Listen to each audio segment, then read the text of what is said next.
So, could I get know something about you more? I know you're a journalist. Yes, it is. Yes.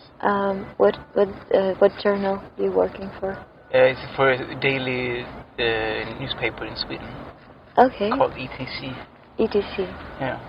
Right. What's the main topic of news? It's like all social, political. It's cultural. It's basically everything. Okay. Ordinary newspaper, I would say. National news, international news, culture, a lot of focus on climate issues, and so on. Could you update me? What is the latest big news for you regarding climate changing? Because we have, kind of different focus in Ukraine currently. But yeah, I'm very interested in life in general on Earth. Yeah. Well, I suppose. Well, it's a good question. I think at the moment, I suppose a lot of people are quite disappointed in that the international summits, COP, are not resulting in anything more. True. I was in Egypt writing about this when it was being organized in November in Egypt. But I don't know if there's anything other. Latest news regarding that. I'm not sure. That's not my field. Also, I mainly write about foreign affairs, such as Ukraine or Europe, Middle East. Yeah. I did interview when I was here in November. I interviewed the Ukrainian. What's it called? Ukrainian nature protection. Oh, like a service from the government? No. Ministry. NGO. Oh. Non-state organization. Okay, cool. Ukrainian Nature Protection Association or something. I forgot the name. Sounds good. So it's the one of the most, maybe the most influential green NGO working with climate protection in Ukraine. Yes, and nature protection in Ukraine. So it was quite interesting because they, for example, were not agreeing with some things that the government is saying. They were pointing to much bigger, dangers for the nature with the war than the government. It was certainly the environmental minister is doing. Yeah, cool. And also this international media. There's been a lot of information that thousands and thousands of dolphins have been killed in the Black Sea. Yeah. And this organization said that there is no evidence at all for this. There's other much more concrete issues to work with. And which they named? For example, contamination of the soil by Russian bombs. Yeah. This is a much bigger problem. Yeah. True. Also. The fact that in the east of Ukraine, many chemical plants and industries, factories, they've been destroyed. Yeah. And a lot of chemicals and waste and so on, it has been leaking into the soil. Yeah. This is a much bigger problem than an oil refinery burning for some days. Much bigger problem.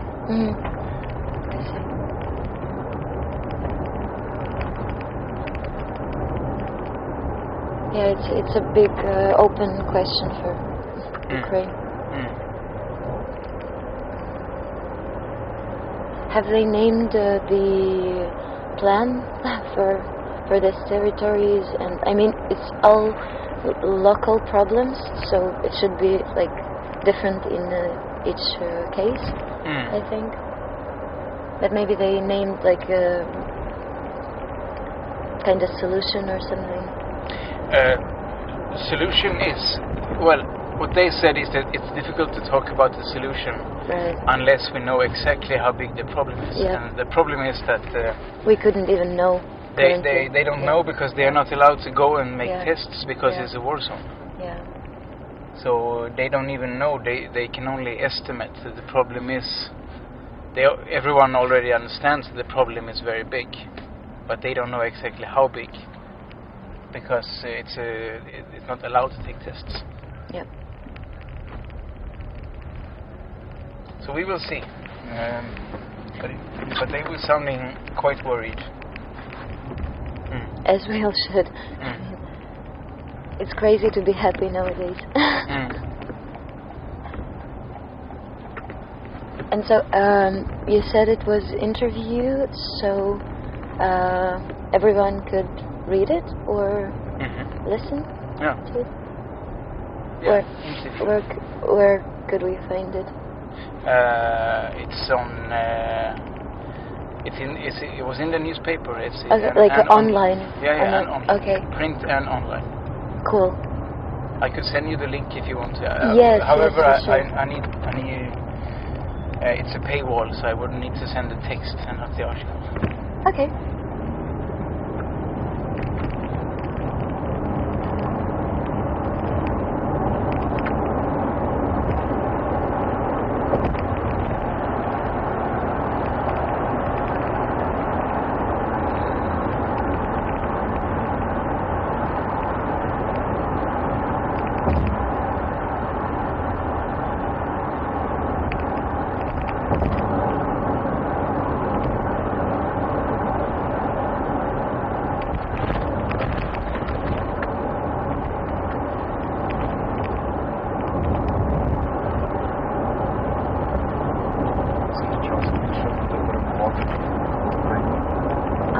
How long do you plan to stay in Ukraine?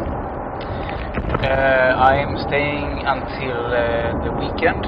Okay. And then I have to return home. Thursday. No, the weekend. Because I came here. I came in the beginning of last week. Okay.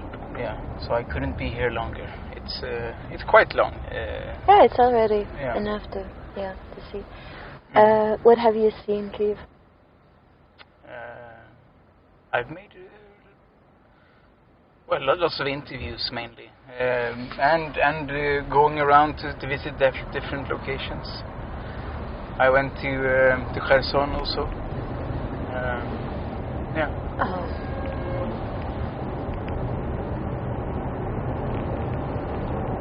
З ким ще планували провести інтерв'ю, з ким ще планують зустрітися?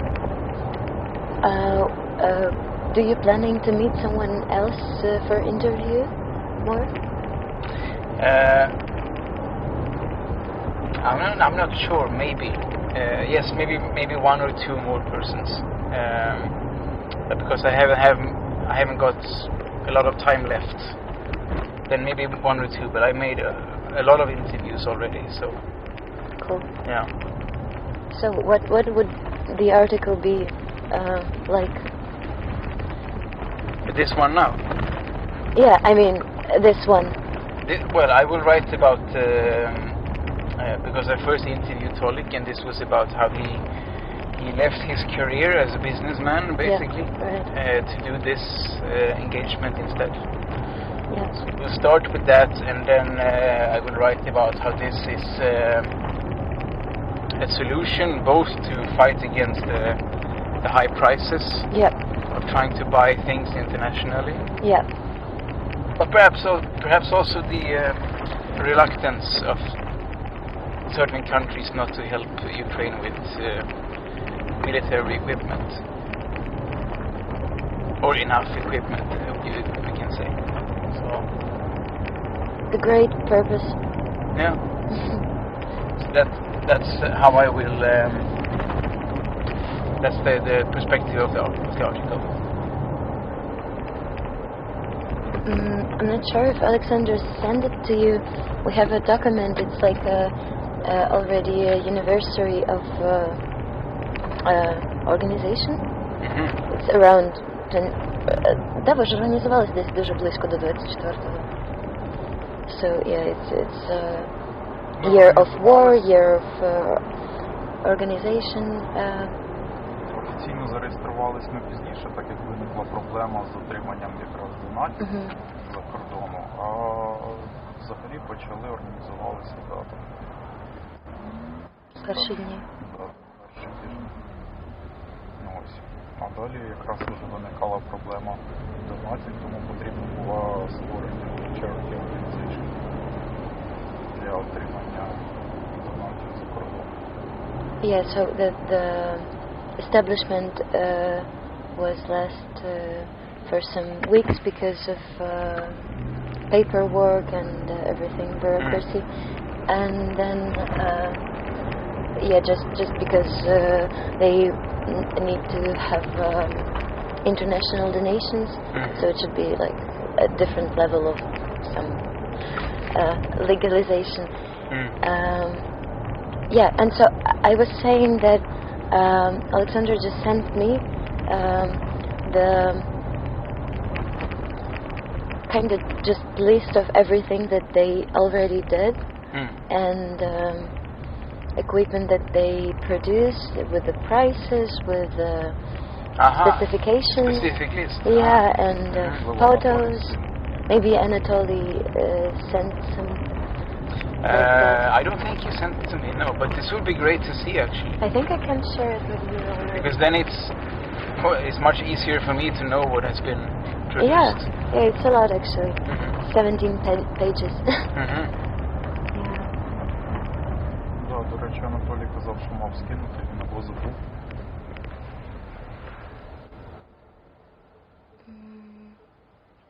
Да, і там якраз по картинкам можна показати на виробництво саме чого ми зараз їдемо. In your WhatsApp already. Ага.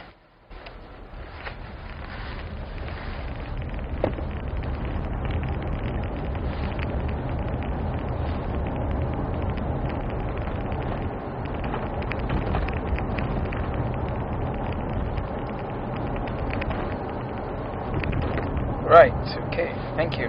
This is Very helpful. very helpful, yes. А можу сказати, що перша частина там, прочитай там як річний звіт, там на англійській там підписано. Перша частина це річний звіт, а друга частина це напрямки нашої допомоги і список того, що виробляють наші волонтери. Okay. So the first part is the annual report, and then the second one it's all volunteer organizations from Ukraine, from Kyiv, and their products. Which page are you on? It's the second part starts at 7th. Aha. Directions of activity of like partners of Ukrainian armor. І там вказані собівартості продукції. І якщо її порівняти з будь-якими комерційними магазинами, то можна побачити, що вона набагато нижча, там в декілька разів. Yeah, the price comparable to other profitable organizations, like businesses, is like twice or even 3 times sometimes cheaper than they offer. Just because it's a charity organization, there is no profit. No, exactly. Передаємо ми безкоштовно. Yeah, and it's completely free, so they just give it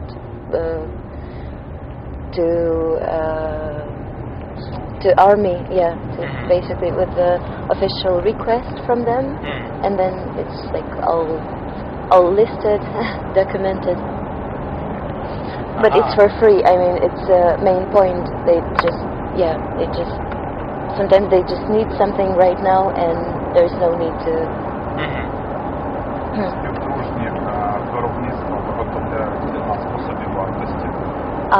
Yeah, and організація по собівартості, а передає безкоштовно.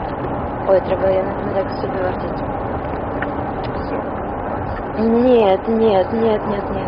Так? Self-cost, ты думаешь? Я думаю, є ще одне слово. Собі вартість. Так, просто кост, дивись. Yeah, so the organization, the partners, the businesses that working with the charity organization of Alexander and Anatoly is having special pricing from businesses itself. So they paying only the cost itself, like just for materials, and then they just passing it to army after production.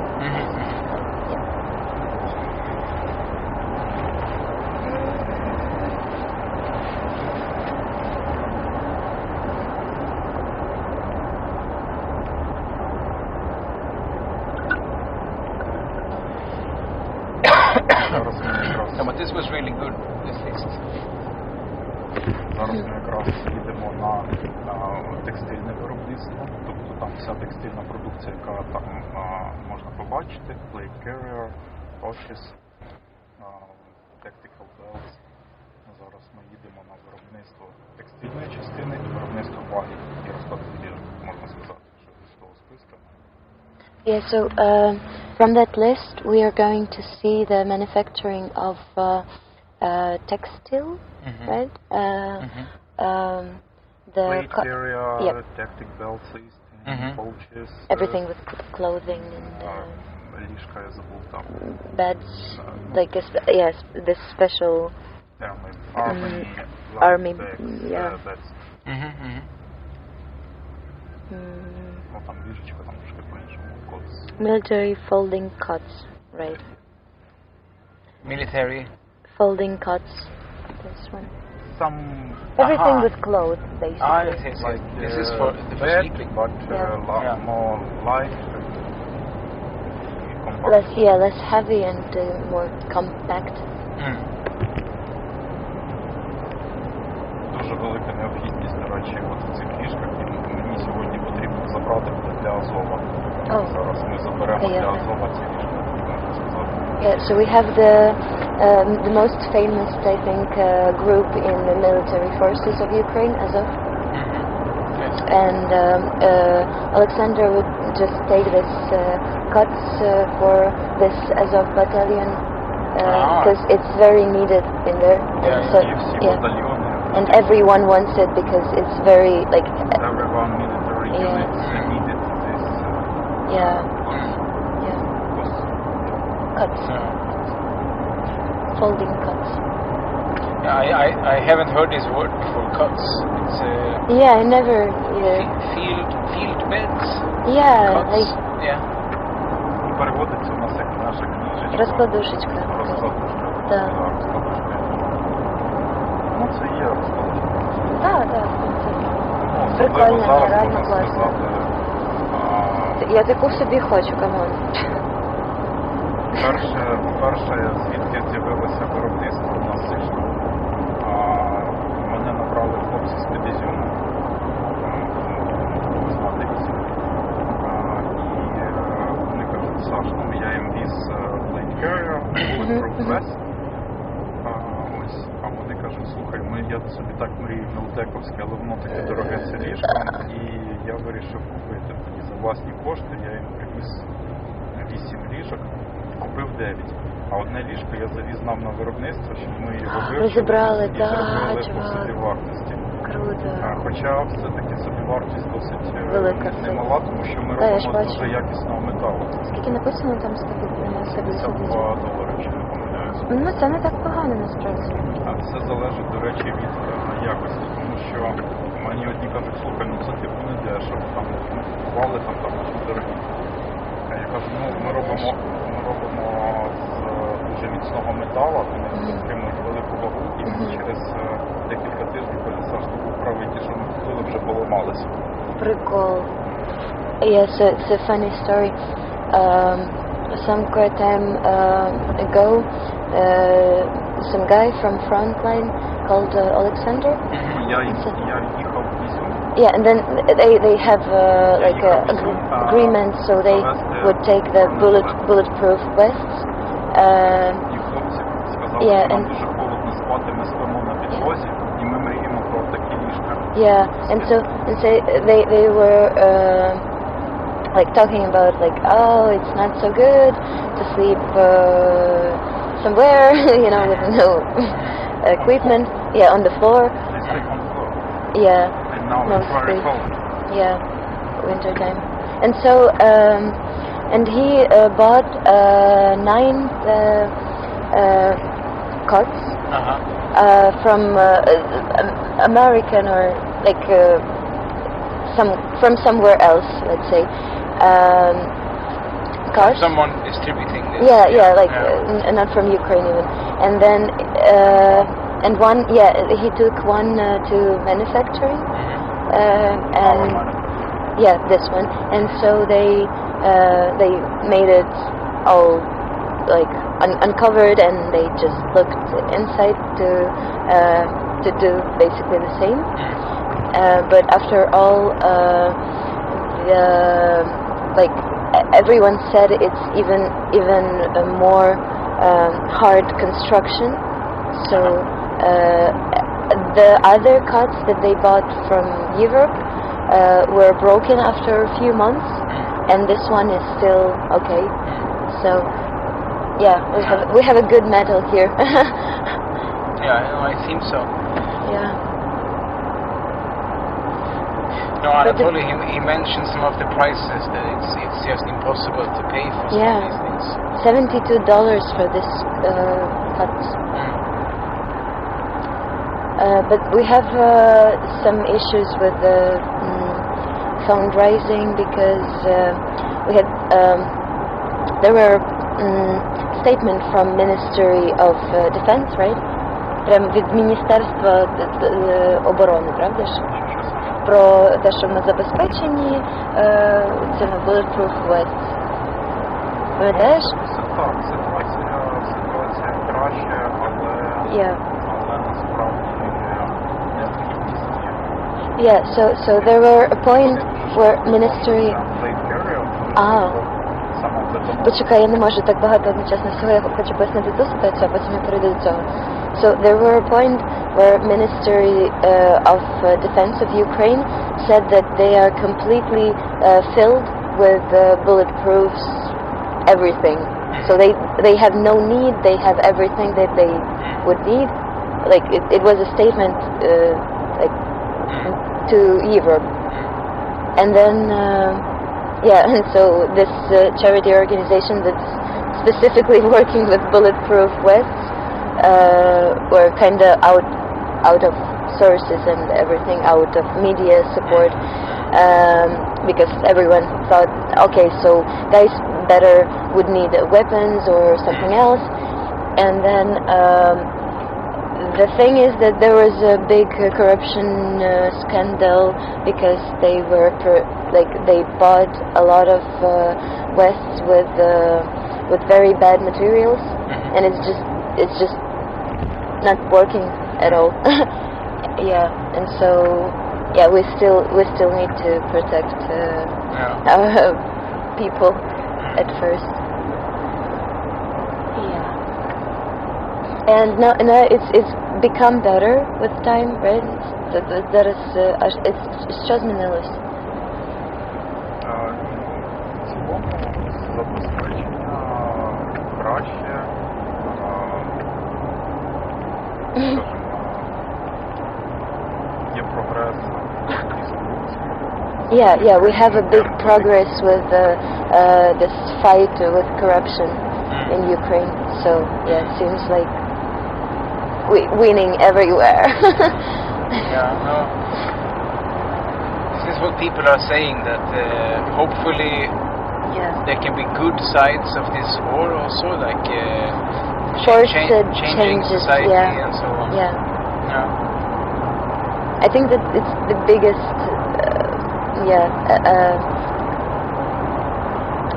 benefits.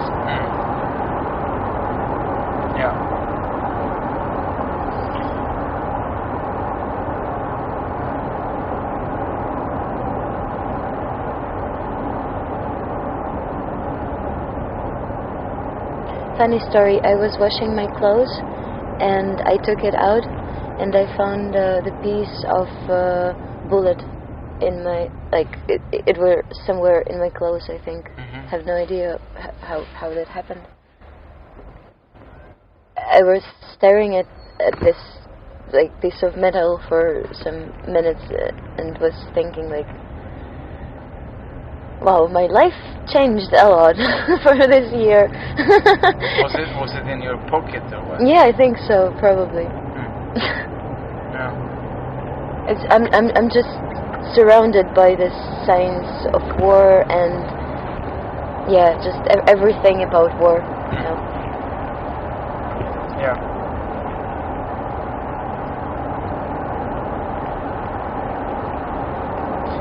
It becomes normalized eventually. This is what it's like.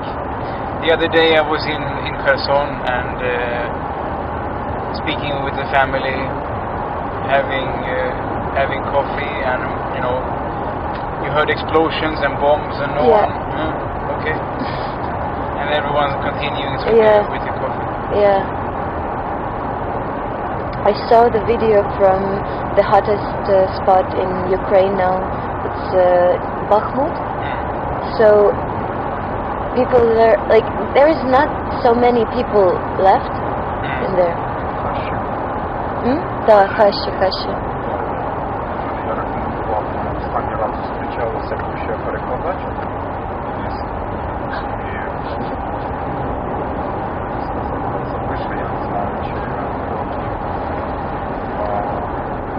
I think we should share the link with you because it's brilliant. It's 40 minutes of travel just right deep into the city life, and the shops are working like grocery stores, and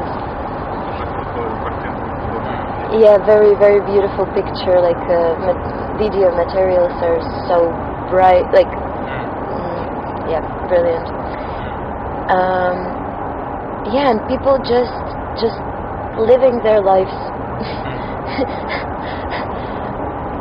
Unbelievable. It's just the explosions everywhere, Russian soldiers somewhere near, it's 24/7 every day. The city get bombed, half of the city is destroyed completely. There's no infrastructure, there's almost there's no windows inside of on buildings. Mostly there's no windows, so it's very cold. It's super extreme. And people keep living there, with dogs, with I don't know. But some can't afford to leave. Some don't want to leave. Most of them are it's not about money even. It's we would take them. I think each citizen everywhere in Ukraine would say come to my place, stay on my couch or something, of course. But most of the time it's issue of I wouldn't left my home. It's my I need to protect my land. I wouldn't left it because in other way I would lose it, because there is so many stories how people just left in front of war, they just escaped, and then they couldn't come back because it's all destroyed, or they understand that it's different quality of life and they just couldn't live in that way. Oh, that's true.